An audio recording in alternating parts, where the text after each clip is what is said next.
Hérode appelle les scribes et tous ceux qui connaissent la loi pour avoir des précisions sur l'enfant, le Messie qui devait arriver. Et moi d'ailleurs je suis scandalisé, choqué même par la manière dont les choses se déroulent. Pourquoi? Parce que ceux-là sont censés maîtriser la loi, la connaissance de la parole de Dieu. En principe, c'est eux qui devaient avoir vu l'étoile, ou du moins, c'est eux qui devaient avoir discerné le temps dans lequel l'enfant devait arriver, dans lequel le Messie devait arriver. C'est eux qui devaient discerner ça, et les mages, donc les magiciens si vous voulez, allaient suivre. Mais je suis choqué de voir que c'est plutôt les magiciens, les rois mages, qui vont découvrir que le Messie est arrivé. Et c'est après cela que ceux qui sont censés être des hommes de Dieu vont suivre. Frères et sœurs, j'aimerais, avant, c'est vraiment un premier point que je touche, mais j'aimerais nous inviter à une chose très importante, à ouvrir les yeux et à ne pas être fermé à ce que Dieu peut accomplir dans notre vie. Élie a été nourri par le corbeau. Si vous ne le savez pas, c'est un animal qu'on déclare impur. Pierre a eu une apparition dans le livre des Actes des Apôtres. La voix lui dit, Dieu mange. Il dit, non Seigneur, je ne peux me souiller. Mais comment est-ce que tu peux déclarer impur ce que Dieu a déclaré pur? Et justement aujourd'hui, j'aimerais le dire. L'évangile que nous devons annoncer dans le monde entier doit être un évangile ouvert. On aurait pu cracher là-dessus pour dire, écoutez, ce sont des magiciens, des astrologues. Donc, ce qu'ils ont donné comme révélation est fausse.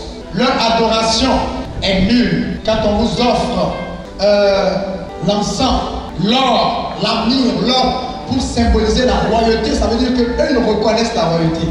Aujourd'hui, nous sommes à une époque où les chrétiens condamnent leurs frères pécheurs parce qu'ils ont péché différemment d'eux. C'est-à-dire que nous sommes des pécheurs, mais comme il a fait un péché qui est différent du mien, je le lapide. Écoute-moi bien.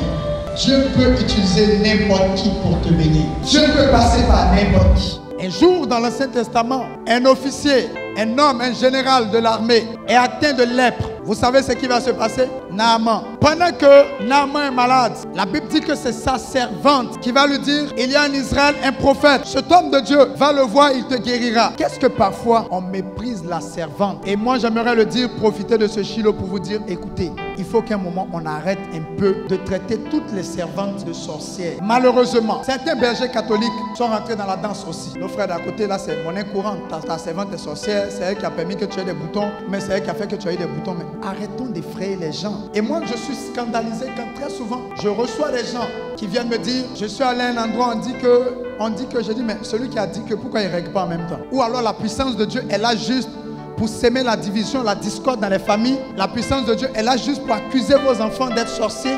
La même puissance là ne peut pas vous délivrer en même temps. Je le dis et je le répète, parce que je sais qu'il y en a beaucoup ici, le Seigneur va le faire. Mes sœurs, arrêtons d'accuser les belles-mères. Elles ne sont pas la cause des problèmes de stérilité.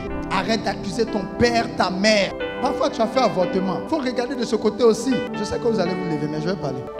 Parfois, quelqu'un a dit ton sorcier c'est toi-même. La servante de Naaman est celle qui a permis que Naaman soit guéri de sa lèpre. Est-ce que tu es ouvert? Est-ce que tu n'es pas dans la condamnation? Est-ce que les 3 fois saints sont ici? Et alors ils sont prêts à lapider tous ceux qu'ils rencontrent autour d'eux. Dieu est passé par des magiciens pour révéler à l'humanité la venue de son Fils. Dieu peut passer par ta servante. Dieu peut passer par la personne que tu méprises pour se révéler à toi. C'est la première chose que j'aimerais nous faire comprendre.